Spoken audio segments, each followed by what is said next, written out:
need to look into my eyes," Mr. Walters says. I sigh. "Are you related to Mrs. Brooke?" "No, why?" "She always wants me to look into her eyes, too." "Eyes are the windows to the soul," Mr. Walters says. "If you look inside the eyes, you can see so much about a person." I look at the person, including his eyes. "Really?" He smiles and nods. But there is something wrong with his smile. I stare into his eyes. Maybe what's wrong is his eyes. They don't look happy like the photos of happy eyes Mrs. Brooke has shown me. Maybe his smile is not big enough to push his eyes up at the corners like happy eyes are supposed to be. "Something's wrong," I tell him. "Why do you say that?" "Your eyes and mouth don't match." "Ah," he says as he nods. "Maybe you're better at emotions than you think. Except I don't know which is right." "Both. I'm smiling because I think you're a wonderful, talented girl. My eyes are sad because I'm thinking about what you and your dad are going through." I think for a minute about what he means. "Oh, because of Devin." "Yes, because of Devin. He was in my class one quarter. I miss him. Everyone here misses him." "Why do you miss him? You're the art teacher. He can't even draw." "We all have different passions. His passion was being an Eagle Scout. He won't be able to finish his chest, though, so he can't ever make Eagle." He nods. "I heard about that, chest." His voice is crackly. "It's so hard." "Devin says if it's hard, that just means you have to work at it." He shrugs, but sniffs too much to talk. "Maybe you need to find closure." He looks at that person. "I think we all need to find closure. It hurt the whole community. We're all sad." His eyes are so sad now they're starting to water. I put the pencil down on the easel tray. "I don't feel like drawing anymore." He jumps up from the stool. "I'm sorry. I didn't mean to make you feel sad." He looks at the paper on the easel. "Wow, that's amazing. Don't you want to give the eyes a try?" I shake my head. "I don't think I can do a complete face yet. Maybe later." He pulls his eyeless picture off the easel and hands it to me.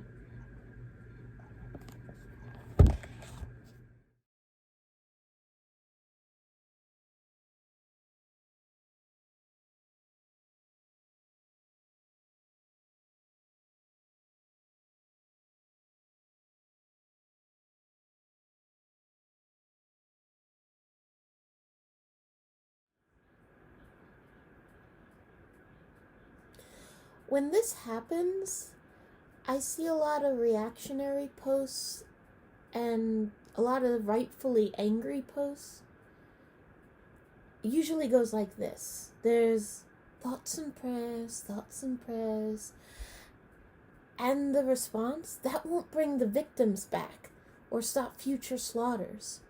Then there's, "Now's not the time to discuss politics." When is the time? When will another murder be enough to make the time? I'm not actually going to delve into those particular posts today. I want to start this video off by talking about another one, a quote that's actually dear to my heart. And I feel it's very often misused. You've probably seen it before, especially when this happens. It's a quote from the late Fred Rogers, someone I very much admire for making the world kinder for children. He was there throughout my childhood and inspires the person I want to be when I'm working with young people. The quote goes like this: "When I was a boy and I would see scary things in the news, my mother would say to me, 'Look for the helpers. You will always find people who are helping.'" It's a beautiful comfort, but I hate seeing adults post it every single time this happens. You know why? It's not supposed to be a comfort for adults. It's supposed to be a comfort for children. We, the adults, are not supposed to be looking for the helpers and shun our own responsibility. We are supposed to be the helpers. We're supposed to make the world better for our children. And I'm enraged that we're not doing so. That brings me to this week's book, Mockingbird by Kathryn Erskine. Not to be confused with To Kill a Mockingbird by Harper Lee. We'll get to that one day. This is a heart-rending story. It's about a young girl, Caitlin. She's a gifted artist and an autistic person. It starts right in the aftermath of a school shooting that kills her brother, Devin.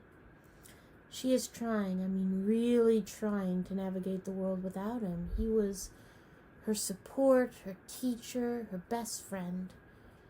Her mother's gone from cancer years ago, and her father's utterly devastated to the point that he can't be the parent she needs. So yeah, that's this girl's life. The book is beautifully written. My friend once told me that there's 3 rules to good storytelling. 1, you have to answer these questions. 1, who is the main character? 2, what do they want? 3, why do we care? The author shines in answering these questions, and let me share why. So Caitlin is our main character. I've already mentioned, in fact, that was the reference of my quote at the beginning of the video, that she's a talented artist. There's something else, though, too. She's a brilliant researcher of language. She loves looking up words and uses their meaning, their definitions to get through her day. The words often have double meanings in her life. It actually reminds me a little bit of Emily Dickinson. The book is told through her point of view, and certain words and phrases are capitalized, and they stand out as subjects, even characters of their own. For instance, being autistic, she struggles to understand what the majority of neurotypical people find easy, or at least pretend to find easy. She says, I don't get it. How can I get it? You just don't get it. Get it is capitalized and is an important part of the story. Now, what does she want? Well, in the beginning, of course, she wants her brother. She'll always want her brother. But throughout the story, she comes to want something else. She wants what she calls closure. Again, capitalized. She hears the word one day and starts looking for it as though it's a literal thing that will help her through the horror. Why do we care? Well, the author is great at letting us be in Caitlin's skin and walking around in it. To use a metaphor from the actual To Kill a Mockingbird, which the author does too. It's not a done-to-death story of the neurotypical person learning a lesson about their own life from a symbolic disabled person. It's Caitlin's journey. We care because we become Caitlin. We feel her pain and her interests and her changes throughout this novel. The author lets us understand what it's like to be grieving our whole world and to be searching desperately for a way to go on. We even get a dose of what it feels like to be autistic, in Caitlin's case. As I read this book, I cared that she would make it. I cared that she would find what she wanted. I cared that she would find what she didn't know she wanted. Now, I read that the author has an autistic daughter of her own, and I know she was near the massacre of Virginia Tech in 2007. I'm guessing she drew inspiration from both. I don't know what she feels about gun control as an insanity that makes the massacres a part of our country. I'm not even sure what her intentions were of telling this story, and I honestly don't like to delve into that too much. I think it's important to let readers be responsible for making their own meanings out of the text. I won't go as far as to say death of the author, but I do try to find an experience of my own without explanations. As a teacher who has and will share this book again, I try to ask my kids more questions than give them answers. I don't always succeed at doing that, but it's my job. And as Caitlin would say, I must try hard. Capitals again. There's something I really want to talk about. After Devon's death, after his murder, it's unfairly up to Caitlin to heal her world. And perhaps the world of people around her. As I said, her father is so heartbroken he can't help her. Most, though not all, people don't take the time to become aware or accepting of her autism either. She does have one kind school counselor who is there for her almost every day, but is also constantly asking Caitlin to step up to the plate rather than having people meeting her halfway. Story of having a disability. As someone who's been affected by autism, both professionally and personally, I relate to both sides of this. See, the counselor forces Caitlin to look people in the eye, to walk a certain way, to just make others feel happier. It can be too much, maybe even too ableist in my opinion. However, there is a noble goal she strives to help Caitlin reach. That is to experience empathy. Again, that word is capitalized throughout the book. Empathy. Now, I need to say this. It is an utter lie that autistic people cannot feel empathy. I know this from the people I've worked with. I know this from my own life. I know this from autistic writers. There is empathy. It's how to express it appropriately and how to get the message from what is needed by others across that's hard. I don't think the counselor believes Caitlin can't feel empathy. She wouldn't be wasting her time with her trying this out if she did it. I think it's something Caitlin has to learn as any person, autistic or neurotypical. Certainly her community has to learn it after they just experienced the school shooting.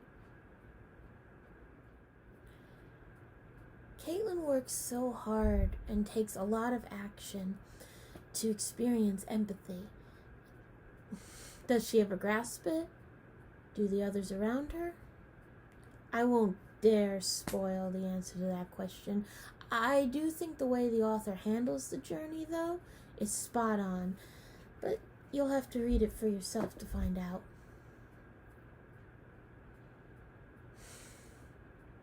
You know, every day, whether through work or through reading, I find more reasons to love children, to love my own students.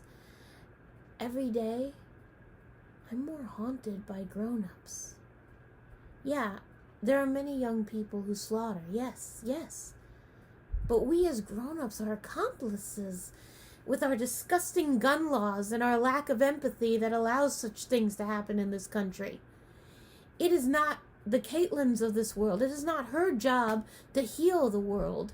It wasn't Devon's job to be murdered so people around him could learn a lesson. I've been watching the news of what went down in Texas. You all know it's just one of many. I have nightmares when I look, but I'll have worse nightmares if I look away. I can't imagine what those parents are going through, or what the children went through, what they've all lost. But I have to try. People's lives were stolen, and they're not coming back. The world will never be the same again. It never is the same every time this happens. And what about the people who did survive? How can we turn away from them? I believe we will turn away from them like we always do. But how can we? No, we must be the ones who make the world into what this author called into something good and strong and beautiful. Every time this happens, again and again and again, we have failed. And even if this is the one, this massacre is the one that makes us finally feel empathy that this book is searching for, it won't be enough. Like Caitlin, we have to take action. And we, even if we're too selfish to admit it, we know just how to take that action. We know what we have to change. We know what we have to get rid of. You all know what I'm talking about. It's not supposed to be this way.